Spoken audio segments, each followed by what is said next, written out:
I'll do like a live update from another hit and run in Flower Bluff. I stopped right where a man by the name of Gary was killed earlier today. I heard it first. You could see the glass in the street. I've been to many car wrecks and accidents as a firefighter. Of course, I seen this earlier. I was on my motorcycle earlier today. I let my daughter the car. It was cold and I didn't have my jacket, so I was riding, but I had to go get the car. I figured I'd stop and comment. I heard that a man by the name of Gary, a homeless man, was killed by a hit-and-run driver at about 4 a.m. this morning. I know a friend of mine, or someone I know by the name of Gary, which most of my homeless friends also know another person by the name of Gary. Hello, brother. I'm doing a news update right now, live. Okay? Brother, let me do this update. I gave the dollar already.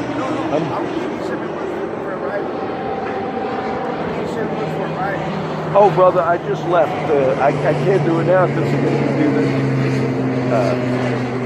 this. So anyway, one of the guys, there's two brothers. One to ride. So the friend Gary that came to my mind, maybe it's not him, because I asked everybody today at the mission, is it the other Gary that we know? And some said, oh yes, and others said no. The name I saw on the news, they finally gave the name. His name is Gary Owen. And so he was hit, I guess, at about 4 a.m. at this spot earlier this morning and killed. Flower Bluff, we've had a lot of hit and runs. And this is another one in Flower Bluff where I live. And one of my friends was not a witness to the hit and run. They saw the body in the street and went into, I think, one of these stores and reported. Of course, the cops showed up, and it just made him very nervous. He's very, maybe he felt he was not treated well. I won't give the names, you know. So as far as we know, it's still unsolved, meaning they should have video from the striped stores or corner stores. So being I got it on, I'd make that update. The news situation, I saw some of my friends earlier today. When I got up early today, I normally have a good prayer time and all. I actually worked my way through it, and there was a lot going on. And it was interesting because right at that time is when about the same time when I got up at 4, and I couldn't pray through, but I was doing my work. A lot of problems with websites, media, and all this. Last night I caught some of the crisis in the country about the mail bombs. And it seems like Joe Biden now, they sent some to Joe Biden. I don't know if it was his residence or his office or what.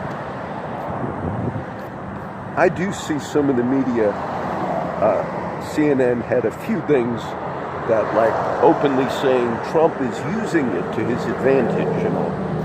I've watched a few of the clips. When you comment, I don't see them do that. When you had other people, I see the media as unable to let go of what they can't let go of. I also see that they're so ineffective that you could focus on real things. You could have gotten real things done, but you've given all that up. And so I do see the coverage and the association of Trump. Last night I caught on my Roku, but I caught a CBS Live News, which is through the internet. And immediately after Trump gave a speech, the commentator said, basically, so Trump is seeing this as an opportunity to drive votes or so forth. That's your narrative. But when you use your opinion and you basically report as news that Trump is now using the bombings.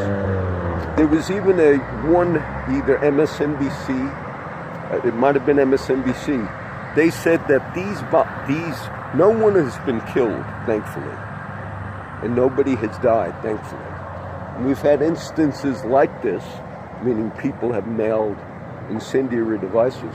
One news outlet reported that what's going on the last 2 days is worse than the assassination of Abraham Lincoln.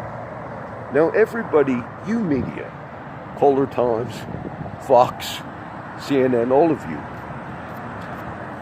media, that was an actual news report on a mainstream news outlet that said these mail bombings are worse than the assassination of Abraham Lincoln.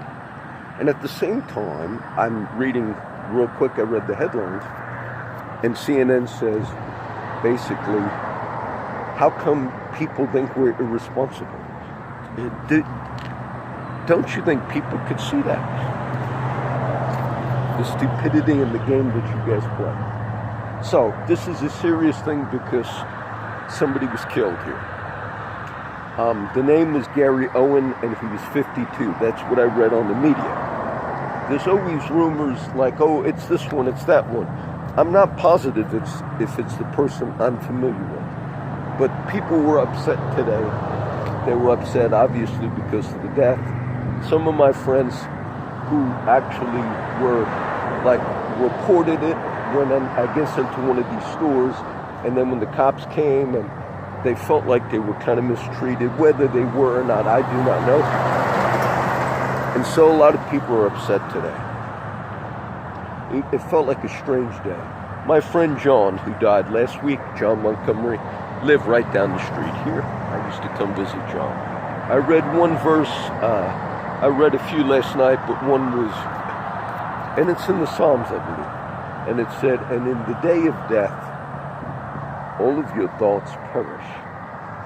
Okay, we read stuff, this ain't a teaching. And it doesn't mean there is not life after death, all right? But when I saw that one verse, I thought, in a sense, I saw it in like a quick way. All the things that you're consumed with, how many thoughts do we have in this day? What are the things people are focused on? Media-driven. I watched that documentary I mentioned the other day, and I want to end this quick. And it was about the 70s, the 1970s. You know, as I was watching it, I said, actually, they titled it wrong. It was still okay. They dealt with a few issues. But what they primarily talked about was TV. And they talked about Archie Bunker, Norma Lear. And I said, you know, if that was 98% of what they discussed. And even when they discussed Watergate and Nixon, they just discussed, like, media. And I said, if somebody watched that, you would think that the 70s was just the media. That's how everything, and how the media changed, and the Jeffersons and all. Look, that was interesting, though. I think the media thinks journalism and news, I think they think they're much more important than what they really are. I think they don't realize that the public in general that's savvy sees much of what they do as a joke. I didn't watch it and read it as much as I do normally the last week or so, but just a few clips I saw. Just a major news person on CBS News online, but it was CBS News 24-hour live news. After Trump gave a speech last night, they said, and now Mr. Trump has decided to use this in his politics and all. No, that's what you said about it. That's what you said about it. Do I think that sending mail bombs is a very bad thing? Yes.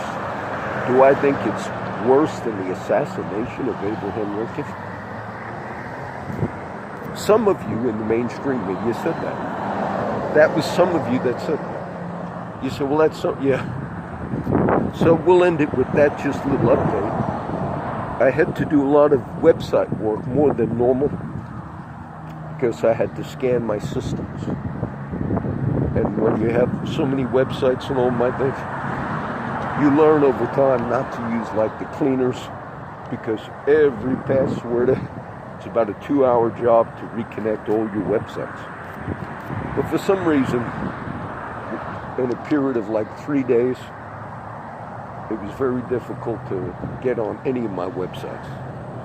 And sometimes it's because people are spamming you on purpose. And I have so many, they would have to say, okay, target this one, this one, this one. And I noticed it the last week. So I said, let me do this. And I did it.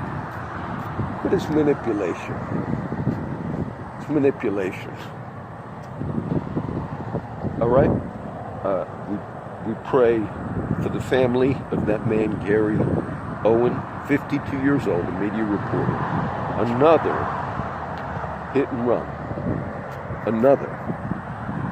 Okay? And somebody killed.